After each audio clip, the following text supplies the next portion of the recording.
Hey guys, Will Beach here, back with another episode of After Hours Market Talk. Guys, like and subscribe. You will learn chart analysis. I'll show you indicators. I'll show you chart patterns. We'll talk about the forex markets, the futures markets. We can talk about individual stocks, but it's going to be on a case by case basis. Like and subscribe, and let's grow this community. And we'll have fun with it, and we'll discuss what happened in the current day as well as what we expect to see in the uh, next day, right? So, what are we going to see tomorrow? All right. So, as of yesterday, I drew this block last night and kind of showed you guys that if we were to get the correction move that we wanted, we would have to get up here, show support, and then continue, right? And lo and behold, almost as soon as I got off that video, it just started failing and literally fell right through. Then we get market open and it just continues down. So it was actually a really crazy day, short today. Not really a big surprise as the trend is down, right? So we talked about, the possibility of it coming up and retesting these ranges. But if it couldn't get past that, it was just going to fail, right? There's still no true momentum. I mean, it's obviously very close. This is a very ugly momentum indicator right now. It's undefined. So we have to kind of wait and see what's going to do. If I went into like an hourly chart, we would see that we're kind of in a consolidation phase after this big drop, right?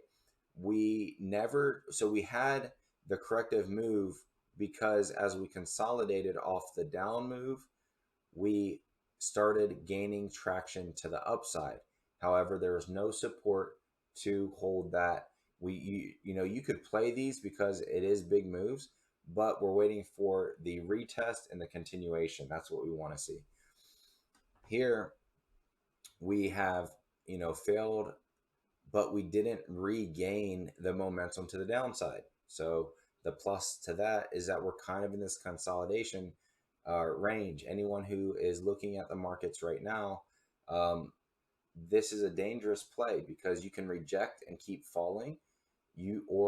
Right, if you went long, we could reject and keep falling. If you're trying to go short, then it could literally pop up above, consolidate, and push up again. So this is a wait and see scenario. There's nothing defined. You have a mixed bag of signals. What does that mean? It means you don't have momentum going in your favor. You have a MACD that's trying to go positive. You still have below zero momentum. You still have a stochastic that is still technically in the low spots or the short. Um, Something interesting that did happen today was Euro USD completely had its corrective move. We were looking at the 4-hour chart yesterday, and we said we would like to see it push this Bollinger. You see, I got this blue line right at where the top of the Bollinger would be, and it retraced back overnight, and then this morning it popped up again, even popped up again to get rejected by the 150 here. So what would we see? We would not most likely see any green today. I would expect that it's going to fall back, right? When we have a correction, we need to then see support land. So we would need support to land anywhere in this range and then look for a continuation play. I'm just not sure that's going to happen. It might happen, but with what we've been looking at, this is a good looking move, but when we go back to the daily, we're still in that same scenario, kind of like the NASDAQ we were just looking at. It just is an undefined move, right? So we could easily even push up, retry it again, and then, it could very easily get rejected and fall. This is a tough call here because I don't like it in either direction. When you're testing new lows like the Nasdaq did, then you can have this kind of reversal set up. The Euro USD did not test new lows, So I'm just not a fan of its position. If anything, I'd be looking for shorts. The problem is we're here at 8:20 p.m. Eastern, and if you try to take that position right now, you'd probably fall asleep holding that position and wake up, and it could have ripped you out, right? It could have popped back up for another run, and you wouldn't know what was going on. So we would really want to see what happens in the morning for both of these. These wouldn't be any overnight plays. They would just be kind of like wait and see. Same thing here. So typically we get this nice crossover, this consolidation, and then we have a long continuation. That's what I would expect. I would want to see that this is going to retest this range, even pop up, pull back, and continue. That's for the British pound, Japanese yen. It's got this kind of these sluggish resting dailies here, but technically this is still a long play because it was long. There's consolidation. We had another pop, which gave us a higher high with lower indicators, which means there's divergence, which is where you get to see these big pullbacks, but it doesn't mean the move is done yet. It could easily pop back up again for a quick double top. And if it really likes it, it'll push through it. If it hates it, then you'll get probably a retrace where if it went below like these levels, then you'd, then be looking at shorts.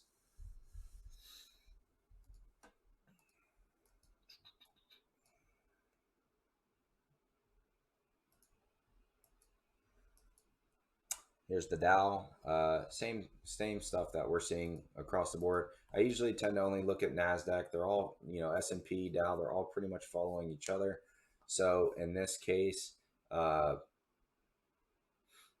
follow the indices, and if you guys have a stock that has stood out, it's not following the same trends, then comment below and we'll take a look at it. I have no problem doing chart analysis on stocks, but I'm not going to do it broadly on your main blue chips, things like that, because they're just going to follow the indices for the most part.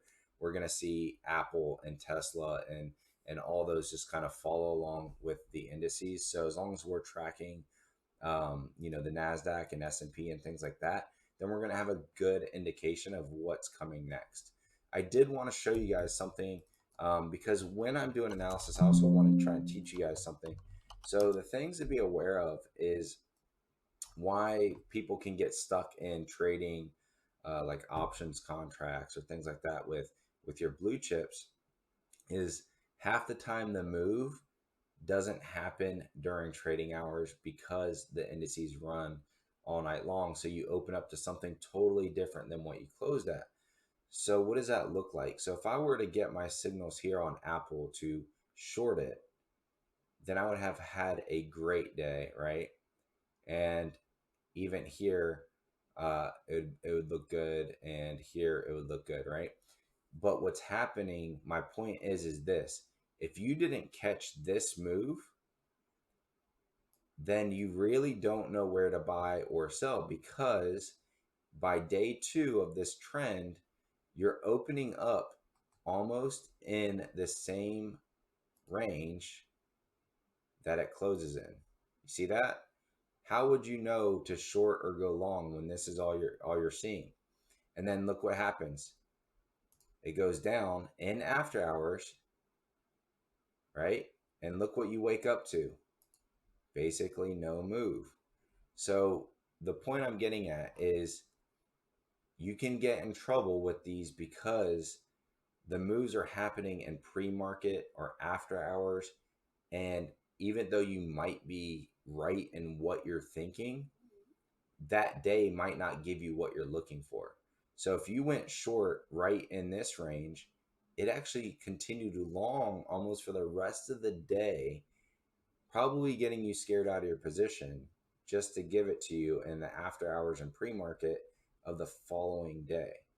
So understand that if you're not a day trader and you're swing trading these, that you have to be confident that your move is going to last for multiple days and not give you some kind of whiplash in and the after hours and pre-market, because it could just as easily go back and give you something completely, different, where you were long, right? And it looked like long, long, long, and then it opens up and boom, you run short, right? Run short. Or you said, I'm going to go short, and then next thing you know, you're opening up and you're long. Could you imagine going short right here and then opening up to this, right? You'd be out $4 a share. That's a lot, especially when you're doing the options contracts. Uh, so anyways, I just want to kind of bring that to your attention, that if you are a uh, stock trader using, actually playing blue chips and whatnot, that you're very aware of following the indices that they're connected with, right? And knowing what to expect the following day. With that being said, always take profit off the table. Do not leave it on the table. Take it off the table. If it is falling back to your break even point, then cut it, because the last thing you want to do is go, oh man, but I was up 100 or a couple $100 and now I'm back to break even. Oh man, cut it, because what's worse than break even? Going down 100, going down 200. So let's get that mentality right, that you're going to trade to be profitable, right?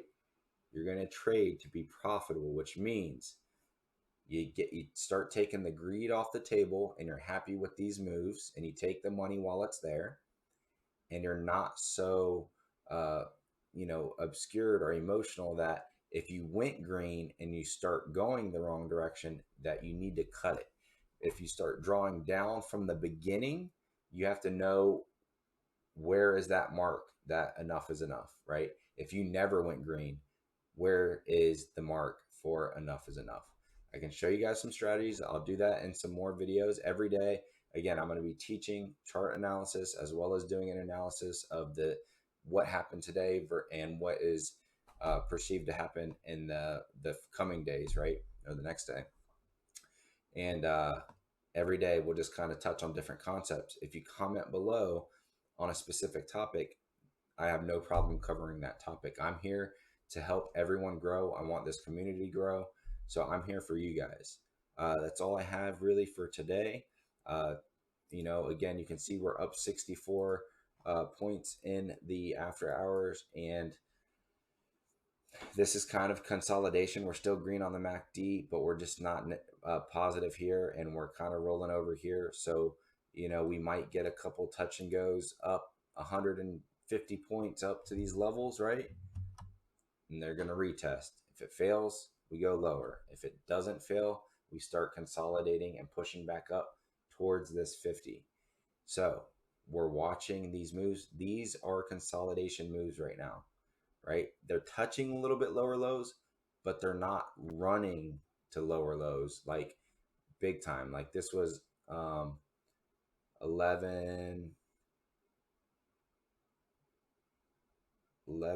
2 here. So 200 points lower is not the end of the world on the NASDAQ. So we'll just have to keep an eye on that. And we'll go from there. We'll see what tomorrow does. It's probably just going to consolidate, maybe have a little bit of a correction overnight, and we'll see where it is in the morning. Just keep in touch, subscribe and like, so we can keep this rolling. Thank you guys. Have a great night, and I'll see you guys on the next one.